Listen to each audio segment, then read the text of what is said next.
Off the coast of Redcar, the Teesside Cast Products plant is one of the many masterpieces that line Teesside's industrial skies.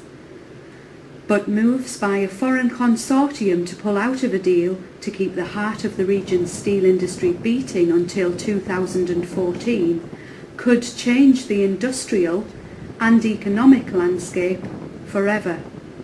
As the Evening Gazette relaunched the Save Our Steel campaign that helped save Cllr in 2003, former steelworker and council leader George Dunning urged workers to keep fighting for steel production on Teesside.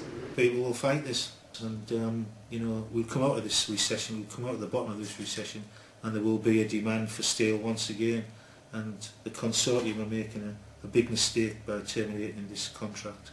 And I'm sure the steel lads and lasses together will actually fight this. The Evening Gazette is also campaigning at the height of British government, urging Prime Minister Gordon Brown not to walk away from his responsibilities to the steel industry, an industry which is so vital to Teesside's economy in these already bleak economic times.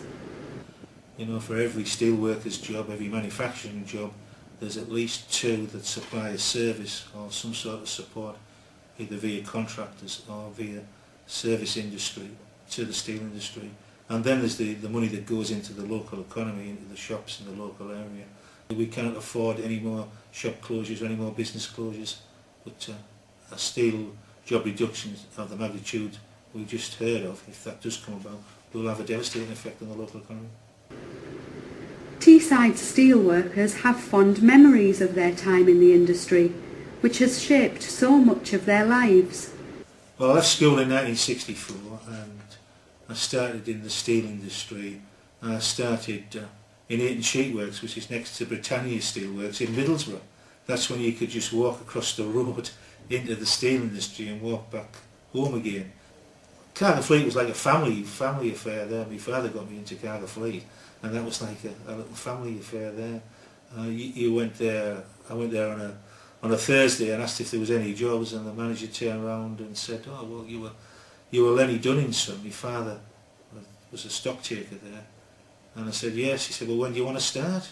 You could have actually started virtually on the same day that you had your interview.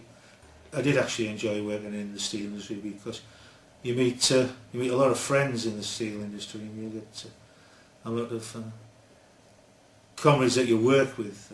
You meet them sometimes years later, and you ask how things are. And, if the worst does come to the worst, and the blast furnace is mothballed, there is no telling what the future holds, and everyone will be sad to see it go. I had to have that put up there just to, not that I needed any reminding, by the way, that's 30 years of my life has been within the steel industry. And I think the blast furnace, the huge blast furnace, signifies my life in the steel industry, and I'll be very sad if that ever goes. In the uncertain days since the announcement that Teesside's long and proud history in iron and steel could be at an end, at least one thing has become clear. The fight to save Cllr will be hard fought by multiple agencies, politicians across all parties, and of course the company itself. The consortium are making a big mistake by terminating this contract, and because steel will come back, and Teesside Steel is noted for being not just the best steel in the UK, it's probably the best steel in the world. With the economy of the whole of the Tees Valley at stake, everyone will want to make sure the sun does not set on this most important part of Teesside's industrial heritage.